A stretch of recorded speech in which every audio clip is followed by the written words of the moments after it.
मुख्यमंत्री हेमंत सोरेन पूछताछ के बाद ईडी की तरफ से भी कोई आधिकारिक जानकारी जारी नहीं की गई है कि अगली पूछताछ कब होनी है, लेकिन बताया यह जा रहा है कि जितने भी सवाल पूछे गए हैं उनके जवाब हेमंत सोरेन की तरफ से दिए गए हैं और कई ज्यादातर मामलों में याद नहीं होने की बात कही गई है।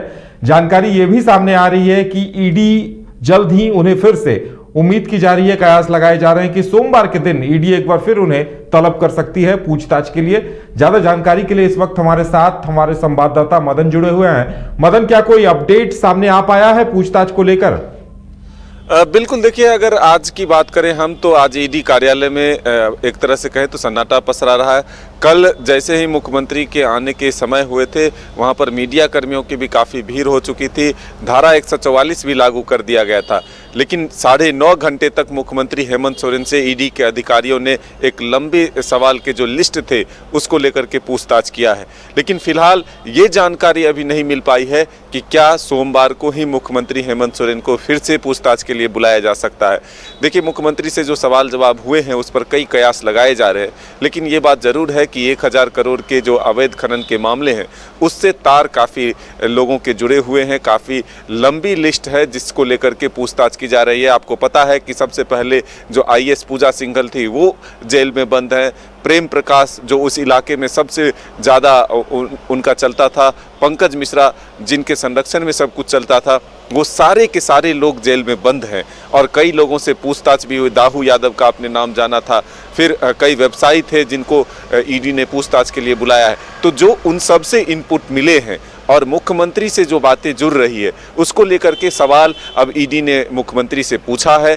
कई मामलों के बात ये भी सामने आ रहे हैं कि कई विषयों की जानकारी नहीं होने की बात मुख्यमंत्री ने की है। जैसे कि बीजेपी के सांसद निशिकांत दुबे ने ट्वीट भी किया और लिखा भी है कि मुख्यमंत्री जी को कुछ याद नहीं है, संपत्ति के बारे में उनसे ब्यौरा मांगा गया। तो अब ये तमाम जो सवाल के जवाब हैं, जो अगर मुख्यमंत्री ने समय लिया है तो उन सवालों के जवाब को लेकर के मुख्यमंत्री को फिर से एक बार पहुंचना होगा।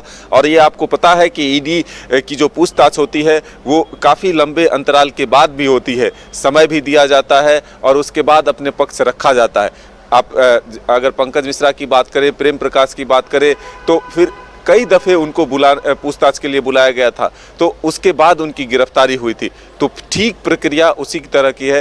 देर शाम जब 9 बजे के करीब कल्पना सोरेन मुख्यमंत्री की पत्नी जो है वो भी पहुंची थी, तो लगा था कि क्या पूछताछ के दायरे में वो भी आई हैं, लेकिन जो जानकारी आई बाद में उसमें ये हुआ कि वो मुख्यमंत्री हेमंत सोरेन को रिसीव करने के लिए आए थे और छोड़ने के लिए उनके भाई बसंत सोरेन गए थे।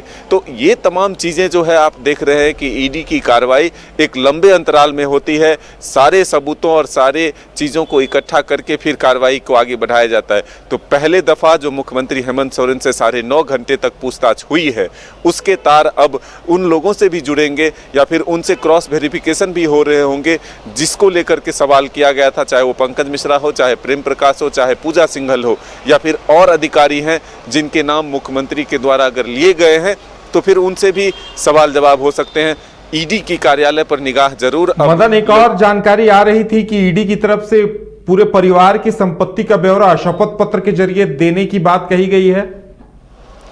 बिल्कुल, कई संपत्तियों के बारे में जो जानकारी और जो ट्वीट किया है निशिकांत दुबे ने, उसके हिसाब से अगर आप देखें तो वो कह रहे हैं कि कई संपत्तियों के बारे में मुख्यमंत्री जी को याद ही नहीं है। तो अब ईडी ने उन्हें कहा है कि अपने पूरे परिवार के संपत्तियों का ब्यौरा जो है एक शपथ पत्र के माध्यम से आप दायर करिए। उसके बाद जो संपत्तियां जानकारी है जो कि ये मुख्यमंत्री के हैं उसको लेकर के फिर पूछताछ ईडी कर सकती है। तो एक लंबा लिस्ट जो उनके पास है सवालों के, अगर आप देखें तो जब ईडी की कार्रवाई यानी कल जब ये मुख्यमंत्री हेमंत सोरेन ईडी कार्यालय पहुंचने वाले थे उससे पहले ये जानकारी मिल रही थी कि 200 सवालों के जवाब मुख्यमंत्री हेमंत सोरेन से लिए जाएंगे। 200 सवाल लेकर के ईडी के कार्यालय में जो बाहर से अधिकारी आए हैं वो पहुँचे हुए हैं। तो ये तमाम चीज़ें अटकलें जरूर चल रही है, लेकिन ये तो ज़रूर है कि अगर 9.5 घंटे तक मुख्यमंत्री को अगर ईडी कार्यालय में रखा गया, उनसे पूछताछ की गई, तो एक लंबी फहरिस्त सवालों के जरूर होंगे और उसके जवाब ढूंढने की कोशिश किए होंगे।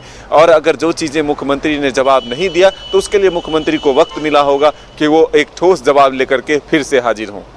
चलिए मदन, हमारे साथ जुड़ने के लिए और तमाम जानकारी देने के लिए आपका बहुत बहुत धन्यवाद। तो लगातार ये दावे किए जा रहे हैं कि उनसे संपत्ति का, पूरे परिवार की संपत्तियों का ब्यौरा शपथ पत्र के जरिए मांगा गया है। अब देखने वाली बात ये होगी कि क्या कुछ तथ्य सामने आते हैं और ईडी अब किस दिन उन्हें तलब करती है अगली कड़ी की पूछताछ के लिए। फिलहाल हमारे साथ इतना ही, हमें दीजिए इजाजत और आप देखते रहिए न्यूज़ 22 को। नमस्कार।